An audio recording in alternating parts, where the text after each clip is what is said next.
Me ha tocado exponer enemigos de la recompensa de Dios. ¿Qué es un enemigo para usted? ¿Qué se le viene a la mente cuando usted escucha la palabra enemigo? Una persona que me hace un mal. ¿Qué más? A ver. Que no me ama.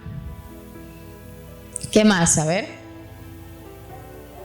Que me odia. Ok. Enemigos de la recompensa de Dios. Efraín, sigue. El primer enemigo que todos tenemos es la desesperación. ¿Cuántos en algún momento de ustedes ha estado desesperado? Estamos hablando acerca de la consolidación del trabajo, de la visión de la casa. Y el primer enemigo que tenemos es la desesperación. ¿Por qué es la desesperación en cuanto a este tema? ¿Cuántos de ustedes les ha pasado que han invitado a una persona o han orado por alguien, pero ustedes no ven el fruto? Creo que a todos, ¿verdad? A ver, yo le voy a hacer una pregunta aquí a la hermana Patti.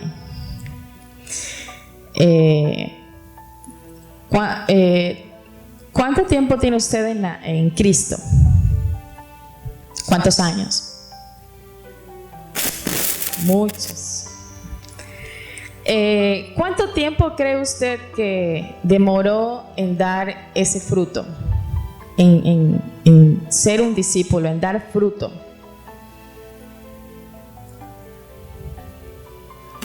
Bastante tiempo, pero no me da datos generales. A ver la pastora. Pastora, todos venimos al Señor, alguien nos invitó, ¿verdad?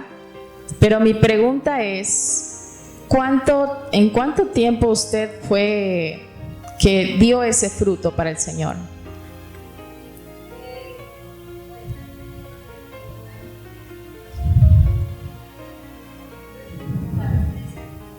A los 3 años. 3 años para dar fruto, es decir, porque siempre venimos a Cristo, pero algunos andamos divagando, estamos cada 15 en la iglesia, hasta que uno entiende el llamado y da ese fruto, ¿verdad? Ahora, el primer enemigo de la recompensa de Dios es la desesperación. Vamos a ver en Gálatas 6:9, si alguien lo tiene. Vamos a ver algo ahí.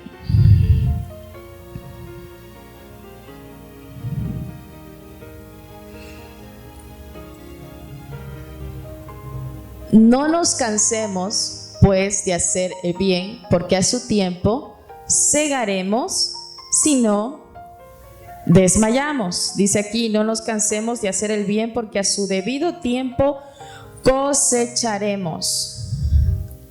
¿Cuándo vamos a cosechar? ¿No es cierto? Es decir, vamos a ver un ejemplo muy claro. Si usted siembra, no sé qué personas trabajan en el asunto de sembrar y esas cosas, yo no sé mucho de eso, pero si usted siembra una semilla de maracuyá, de tomate, no sé, ¿verá el fruto al día siguiente? ¿Ya verá el tomate al día siguiente? No, ¿verdad?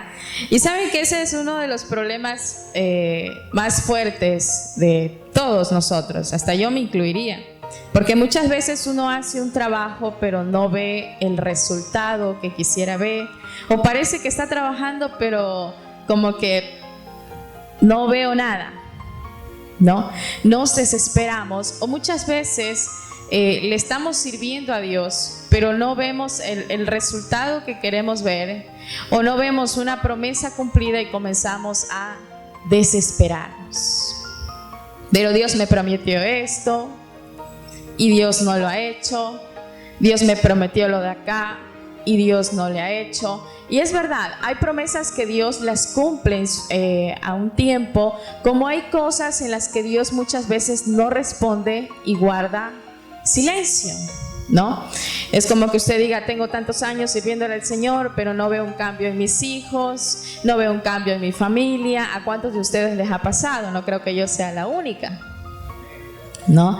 Pero por el hecho de que yo no vea una promesa cumplirse, no puedo dejar de pararme en el llamado, no puedo dejar de servir, porque sabe que el verdadero cristiano, el verdadero hijo de Dios, Dios lo prueba.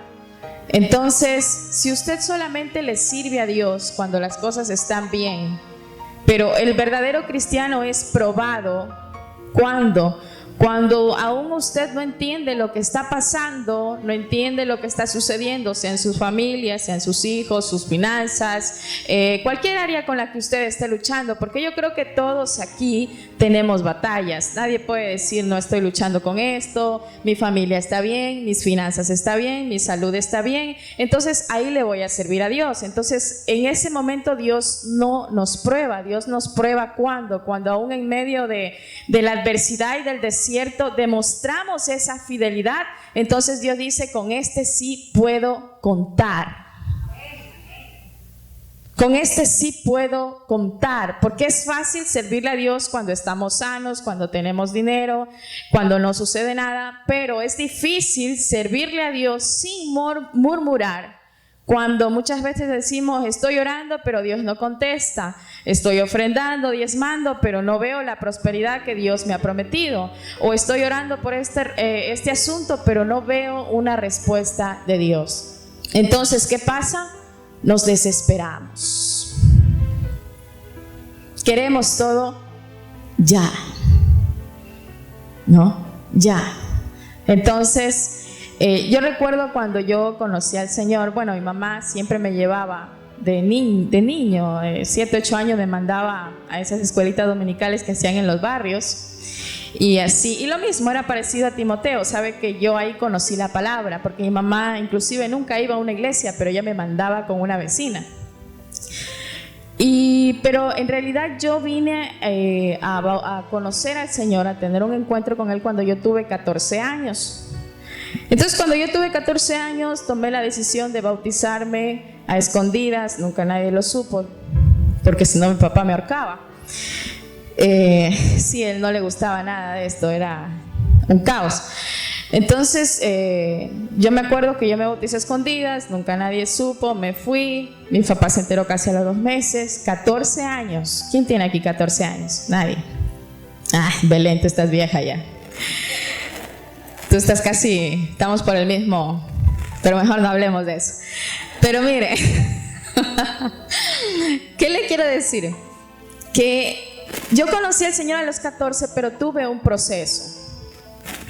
Tuve un proceso, entré en una escuela, me acuerdo en ese entonces nos enseñaban a predicar, a cómo preparar mensajes, porque antes era así, no sé si se acuerdan, a mí me metieron en esos, y me gustaba aprender. Me acuerdo que yo gané un concurso de misioneros, o sea, nos enseñaban a hacer muchas cosas, a predicar y a visitar y esas cosas, pero ya después dejamos ese estilo, que creo que son cosas que sí nos afectan como cristianos, porque a veces el asunto de visitar como que no se ha hecho un hábito en nosotros, ¿no? Debería ser un hábito.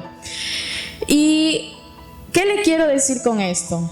Que el resultado de Dios en mi vida no fue al instante, lleva un proceso, y en ese proceso todos tendemos a desesperarnos. Como que el hermano Luis diga, hermana Melissa, yo estoy diezmando, pero no veo en mis finanzas lo que quisiera ver.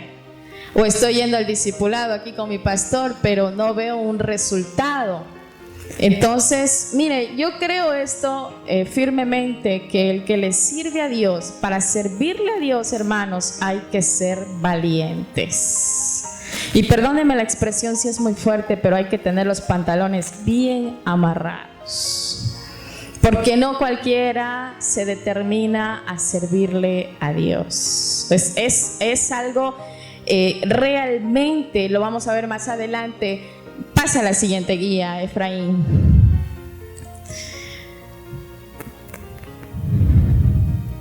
La siguiente. Miren, enemigos de la recompensa de Dios. Vimos que es la desesperación, ¿no? Antes de decirles lo que les iba a decir, vamos a ir por orden. Hay dos cosas muy importantes que nosotros necesitamos trabajar en nuestra mente. Número uno, pensar que todo es fácil. Vamos a repetir esto. Servir a Dios, solo uno. Servir a Dios demanda sacrificio. Servir a Dios demanda sacrificio. Miren, yo me acuerdo cuando nosotros teníamos escuela de obreros. ¿Cuántos se acuerdan? Oiga, para mí ese tiempo sí fue duro, pero usted me puede ver, puedo estar pasando un proceso y la gente no. Prefiero no mostrarlo. Sabe que yo trabajaba de lunes a sábado y bueno, como todos saben, en empresas siempre hay bastante presión y el único día para descansar era el domingo. Pero nosotros teníamos escuela de obreros, si no me equivoco creo que era a las 8, ¿no, pastora? Oiga, y yo decía, no, yo quiero dormir un poco más, pero no podía. Para rematar era hasta secretaria de la escuela de obreros, imagínense. No podía decir, no puedo estar. Pero la verdad que para mí ese tiempo sí fue un tiempo muy duro porque yo decía, quiero dormir un poco más, descansar, pero no podía. No podía darme ese lujo. ¿Por qué? Porque en escuela de obreros el único día para que toda la gente pues pueda era el día domingo. No creo que Lucho también estaba ahí, no sé si Sabrina estaba. Pero ¿qué le quiero decir? Para prepararnos para Dios, para la obra, hay que pagar un precio. Hay que pagar un precio. Para mí ese tiempo la verdad fue muy pesado, muy difícil. A veces ya quería renunciar, pero digo, no, tengo que hacerlo, ¿no? Pero una idea muy importante que debemos trabajar en nosotros, quitarla, es pensar que todo es fácil. Yo le voy a decir esto. La gente quiere que Dios la use como predicador y eso es bueno. La gente quiere que Dios lo use para hablar, para profetizar, para hablar en lenguas, para ministrar, para ministrar milagros, sanidades, prodigios. Y está bien, Dios a cada uno de ustedes los ha llamado para eso.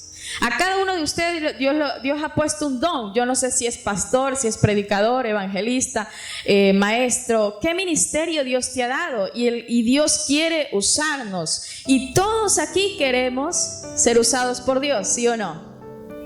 Génesis, ¿quieres que Dios te use?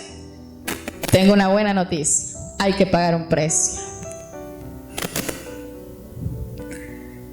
La gente quiere que Dios la use para ministrar, para liberar. ¿Cuántos quieren ser ministros de liberación aquí? Luchito dice no. Ve un demonio y sale corriendo. ¿Cuántos quieren que Dios lo use para ministrar sanidad a la gente? Le tengo una buena noticia. Usted tiene que pagar un precio.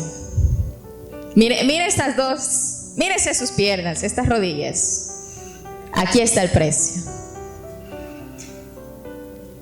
Si usted quiere que Dios lo use para ministrar, tiene que pagar un precio en oración. Si usted quiere que Dios lo use para liberar, tiene que pagar un precio y tiene que ayunar, tiene que buscar, tiene que muchas veces dejar. ¿Sabe que a mí me ha pasado esto?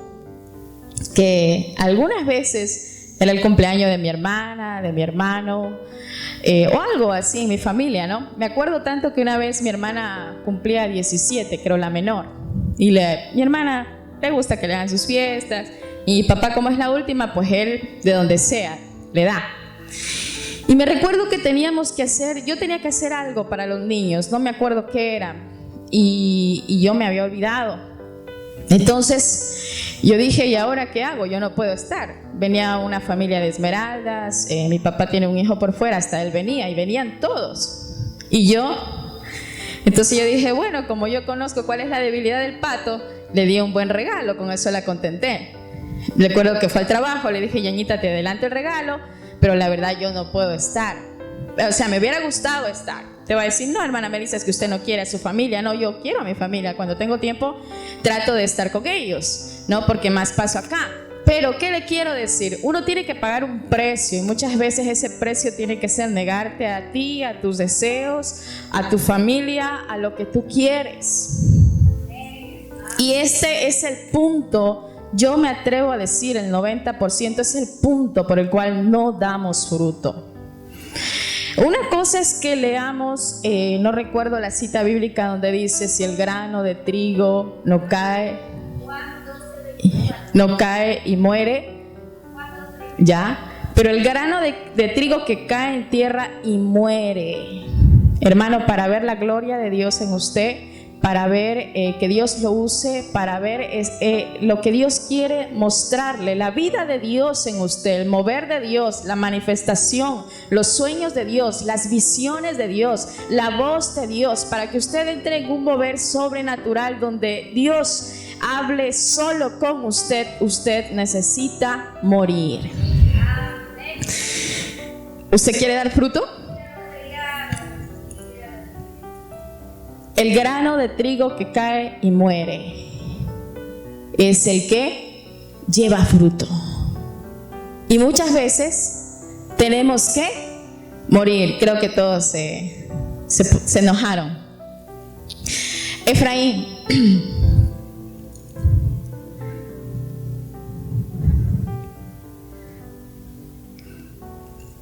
No, en la anterior, porque falta una ahí. Mire, la segunda forma de pensar es la mentalidad de queja. Esto lo habló el pastor Esteban, si no me equivoco.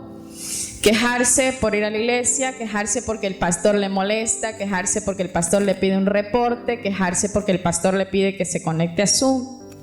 Entonces, ese lenguaje y ese pensamiento tenemos que dejarlo. Juan 15:3.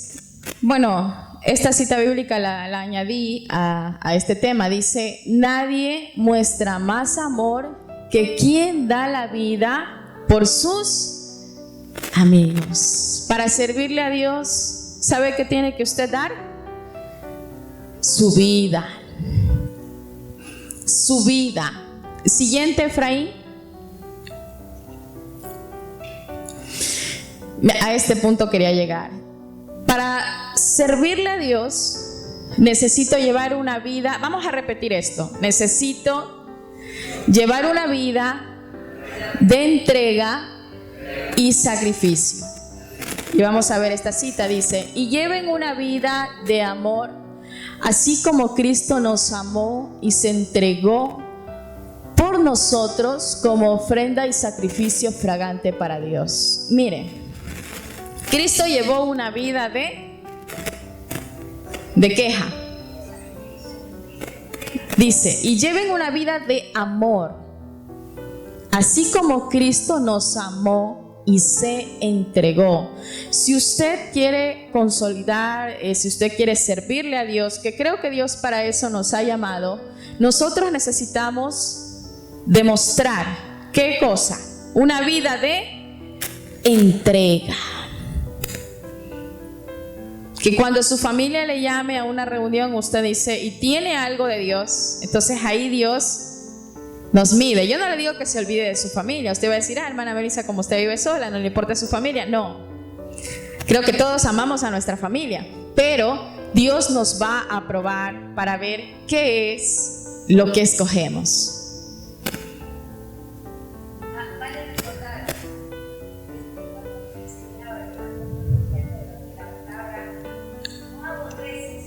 Amén.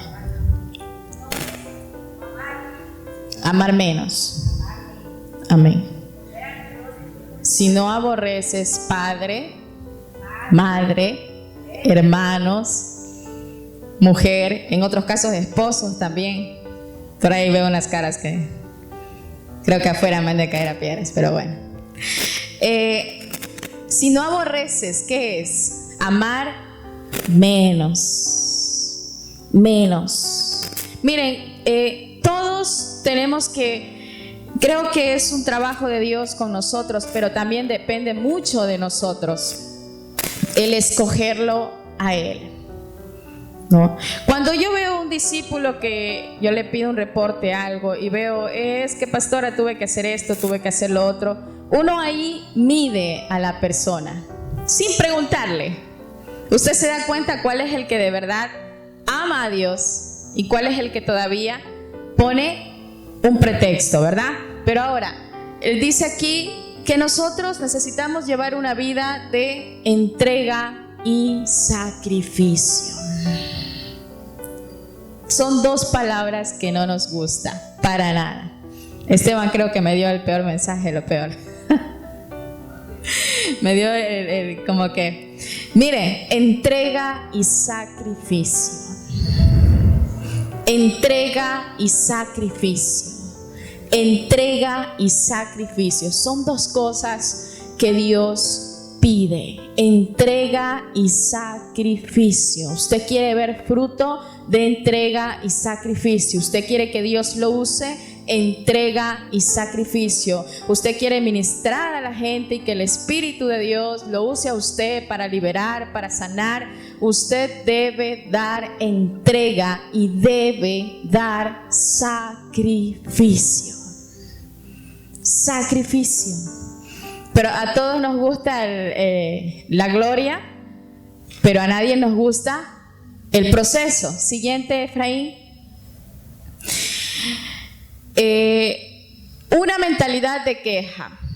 Juan 6:43. ¿Qué dijo Jesús? Va, predíquele al de al lado. Por si acaso hay alguno por ahí quejándose del pastor o de su pastora. Ay, es que el pastor Esteban sí que cansa todos los días con los reportes, ya no me deja pero ni respirar. Ay, es que la pastora Marta molesta con lo de la oración y la intercesión. Vea, predíquele ese versículo que está ahí. Vamos a decirle al de al lado: no debes murmurar.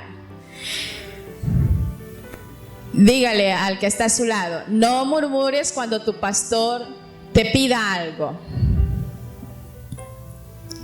Juan 6:43. Y Jesús respondió y les dijo: no murmuréis entre vosotros. No debo andar hablando. Si usted ve a algún hermano por ahí que tiene esta lengua un poquito larga y anda hablando cosas que no son, usted sabiamente cierre la boca.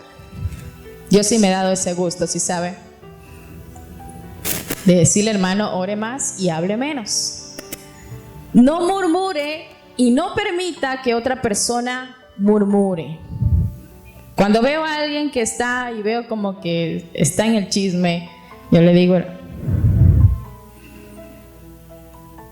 no critique, no hable, no cuestione, no indague la vida de los demás. ¿Sabe qué? Ore. Ore, eso es todo. Ah, no, pero es que yo veo que mi pastor es así, él me pide esto. Vaya y pregúntele a Dios. Pero deje la murmuración. Ah, pero es que el de acá le pidieron lo de acá, pero a mí me piden esto. O por cualquier cosa. Muchas veces murmuramos de la iglesia, de las autoridades. No, mis hermanos, yo creo que estamos hablando con discípulos maduros. Sí, estoy viendo el tiempo. Ok, siguiente. Servir a Dios en medio de las... Ay, ¿a cuánto les gusta servir a Dios en medio de las dificultades? Wow, mire esos amenes. No digo que Esteban me dio el tema más pesado a mí. Mire, este versículo, vamos a leerlos todos. 1, 2, 3. Que estamos atribulados en todo, mas no angustiados, en apuros, mas no desesperados, perseguidos, mas no desamparados, derribados, pero no destruidos. Mire, servirle a Dios en medio de las dificultades. Usted y yo tenemos que aprender a servirle a Dios. Si mi salud está bien, tengo que servirle a Dios. Si mi salud está quebrantada, tengo que servirle a Dios. Si hay áreas de su vida que está bien, tiene que servirle a Dios. Y si sé que hay cosas con las que estoy luchando, igual tengo que servirle a Dios. En cualquier situación en la que usted se pueda encontrar, yo tengo que servirle a Dios. Esa es mi mente. Esa es mi visión. Tiene que ser mi visión. Mi idea. Voy a servirle a Dios. Voy a servirle a Dios. Esa debe ser nuestra meta, nuestra forma de pensar. Es: Señor, te voy a servir. Señor, te voy a servir. Señor, te voy a servir. Es la idea principal, es nuestra meta, es lo que necesitamos nosotros trabajar en nosotros. Puede pasar dificultad, tribulación, angustia, persecución, pero necesito servirle a Dios. Siguiente. Servir a Dios en medio de las dificultades. Alégrese en la esperanza. Miren lo que dice aquí: muestren paciencia. ¿En qué? En el sufrimiento. ¿Cuántos de aquí están pasando por algún sufrimiento? Yo levanto la mano porque estamos pasando procesos. Hay cosas, no sé cuántos. ¿Qué es lo que Dios me pide que yo debo tener en ese sufrimiento, hermana Marta?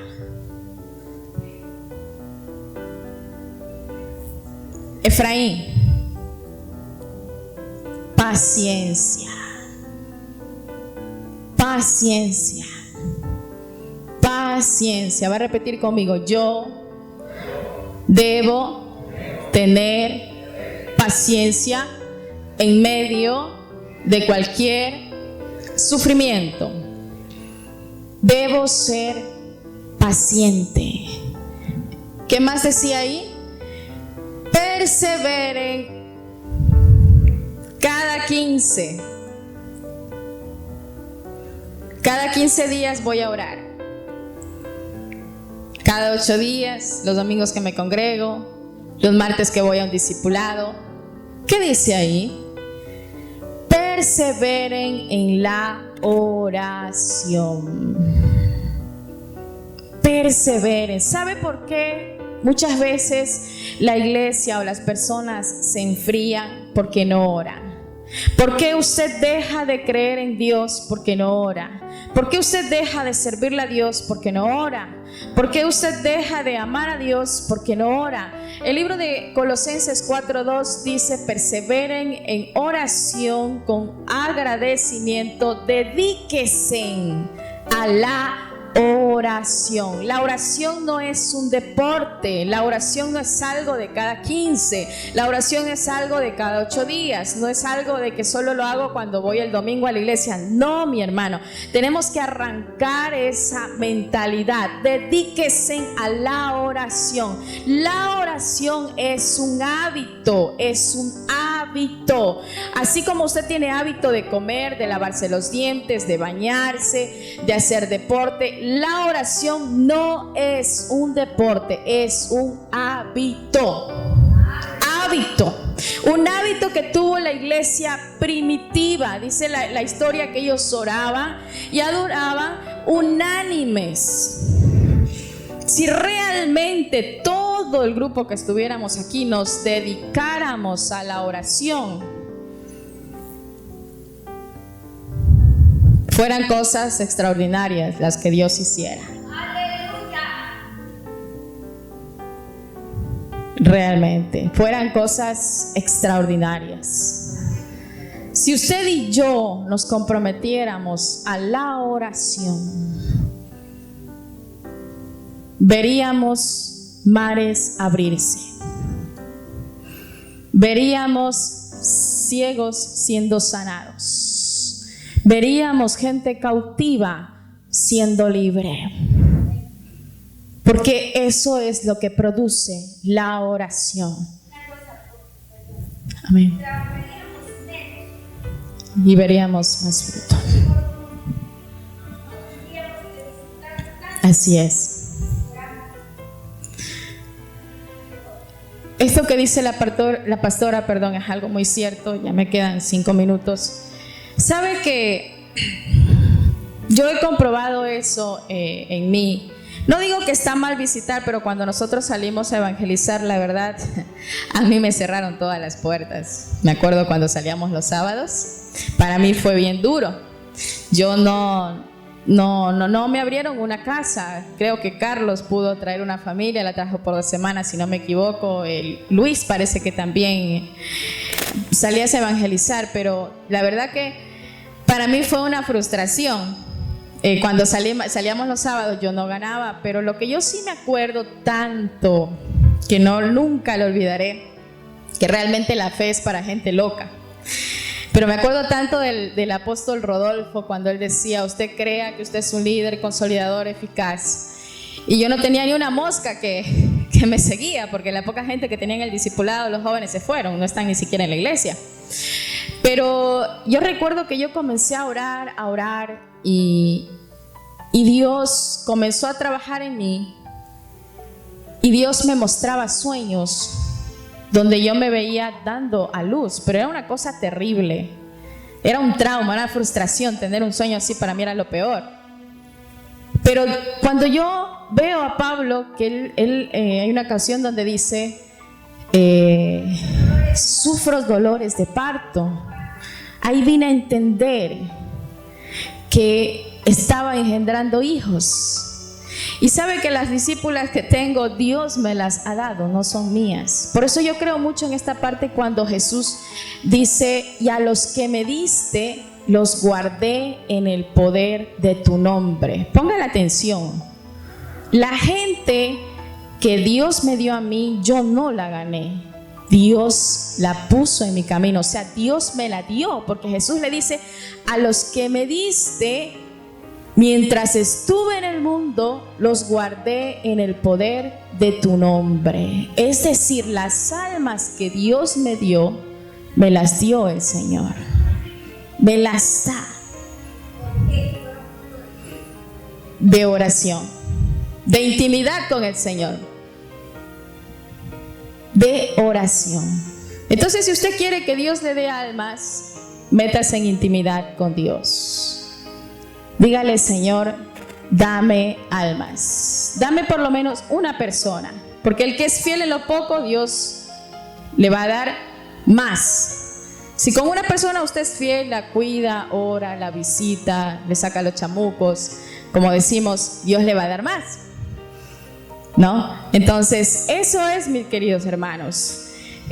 Todos Dios nos capacita a través de su Espíritu Santo, ¿no? A través del Espíritu Santo es que Dios nos capacita a cada uno de nosotros para hacer su obra. Y creo que cada uno de los que estamos aquí estamos aprendiendo, pero yo le animo, como dice Colosenses 4:2, dedíquese a la oración. Esta es la llave de todo.